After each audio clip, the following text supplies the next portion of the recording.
വിനോദയാത്രയ്ക്കിടെ കർണാടകയിലെ ചിക്കമംഗളൂരിൽ മരിച്ച ശ്രീനന്ദയ്ക്ക് വിട നൽകി ജന്മനാട്. പാലക്കാട് കടമ്പഴിപ്പുറത്തെ വീട്ടിലെത്തിച്ച ശ്രീനന്ദയുടെ മൃതദേഹം അവസാനമായി ഒരു നോക്ക് കാണാൻ നാട് ഒന്നാകെ ഒഴുകിയെത്തി. പാമ്പാടി ഐവർമഠം ശ്മശാനത്തിലാണ് സംസ്കാരം നടന്നത്.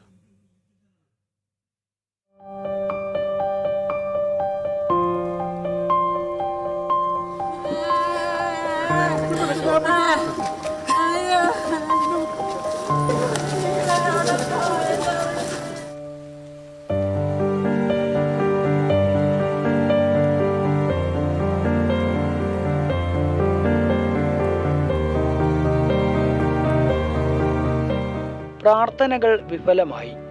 ഏറെ സന്തോഷത്തോടെ ഉറ്റവരുമൊത്ത് വിനോദയാത്രയ്ക്ക് പോയ 15 വയസ്സുകാരി ശ്രീനന്ദയുടെ ചേതനയറ്റ ശരീരമാണ് കടമ്പഴിപ്പുറത്തെ വീട്ടിലേക്ക് തിരികെ എത്തിയത്.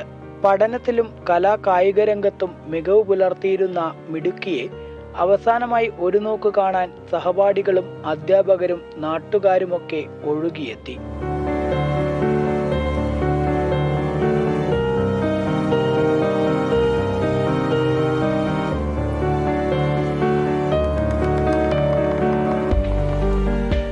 അങ്ങനെ ഒരു എവിടെയെങ്കിലും പെട്ടുകൊണ്ട് നഷ്ടപ്പെട്ടു പോകേണ്ട ഒരു കുട്ടിയാണെന്ന് ഒരു 2 വർഷമായിട്ട് കായികാധ്യാപകയാണ് കുട്ടിയുടെ. അപ്പോൾ അങ്ങനെ നഷ്ടപ്പെട്ടു പോകേണ്ട കുട്ടിയാണെന്ന് തോന്നുന്നില്ല. കാരണം എല്ലാ തരത്തിലും വളരെ ആക്റ്റീവായിട്ട് വൈബ്രൻ്റായിട്ട് കായിക രംഗത്ത് കലാരംഗത്ത് പ്രവൃത്തി പരിചയമേളയിൽ കഴിഞ്ഞ വർഷം സംസ്ഥാന തലത്തിൽ മികച്ച പ്രവർത്തനമൊക്കെ കാഴ്ചവെച്ച മിടുക്കി കൊച്ചാണ്. അപ്പോൾ അവളതൊരു ആക്റ്റീവായിട്ട് തിരിച്ചു വരും എന്നുള്ളൊരു പ്രതീക്ഷ ഞങ്ങൾക്കുണ്ടായിരുന്നു, നാട്ടുകാർക്കുണ്ടായിരുന്നു, അധ്യാപകർക്കുണ്ടായിരുന്നു, വീട്ടുകാർക്കും ഉണ്ടായിരുന്നു. ശ്രീനന്ദ വളരെ മിടുക്കിയ ഒരു കുട്ടിയാണ്. അവൾ എല്ലാ മേഖലയിലും കഴിവ് തെളിയിച്ചതാണ്. അവൾ സ്പോർട്സ്, പിന്നെ പഠനം, കലാരംഗങ്ങൾ ഏതായാലും അവൾക്ക് വഴങ്ങുന്നതായിരുന്നു. അങ്ങനെ ഒരാൾ നമ്മളുടെ കൂടെ ഇല്ല എന്ന് പറയുന്ന ആ യാഥാർത്ഥ്യം ഉൾക്കൊള്ളാൻ വളരെയധികം വിഷമമുണ്ട്. ഇങ്ങനെയൊന്നും സംഭവിക്കരുതേന്നായിരുന്നു. ഇപ്പോൾ വന്ന് മുഖമൊന്ന് കാണാൻ പോലും സാധിച്ചില്ല. എന്തായാലും അവളുടെ ആ ചിരിക്കുന്ന മുഖം ഞങ്ങളുടെയൊക്കെ മനസ്സിലുണ്ട്. അതങ്ങനെ എന്നും കൂടെ തന്നെ ഉണ്ടാവും. തലയുടെ വലതുഭാഗത്തേറ്റ ഗുരുതര പരിക്കാണ് മരണകാരണമെന്ന് പ്രാഥമിക പോസ്റ്റ്മോർട്ടം റിപ്പോർട്ടിലുണ്ട്. ശരീരത്തിൽ ഉടനീളം പരിക്കുകളുമുണ്ട്. പലയിടത്തും അസ്ഥികൾ പൊട്ടിയ നിലയിലാണ്. വീഴ്ച മൂലമുണ്ടായ പരിക്കുകളാണ് ഇതെന്നും മറ്റ് അസ്വാഭാവികതകൾ ഇല്ല എന്നും പോസ്റ്റ്മോർട്ടം റിപ്പോർട്ടിൽ പറയുന്നു. ഇപ്പോഴത്തെ കണ്ടെത്തലിൽ മറ്റ് സംശയങ്ങളില്ല എന്ന് ശ്രീനന്ദയുടെ കുടുംബവും വ്യക്തമാക്കി. കഴിഞ്ഞ 4-ാം തീയതിയാണ് 40-അംഗ സംഘം പൂരം നടത്തിപ്പിന്റെ ധനസമാഹരണം കർണാടകയിലേക്ക് യാത്ര തിരിച്ചത്.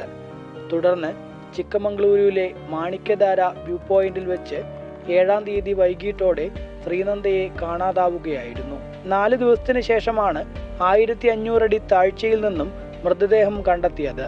കടമ്പഴിപ്പുറത്തെ വീട്ടിലെ പൊതുദർശനത്തിന് ശേഷം ശ്രീനന്ദയുടെ മൃതദേഹം പാമ്പാടി ഐവർമഠം ശ്മശാനത്തിലെത്തിച്ച് സംസ്കരിച്ചു.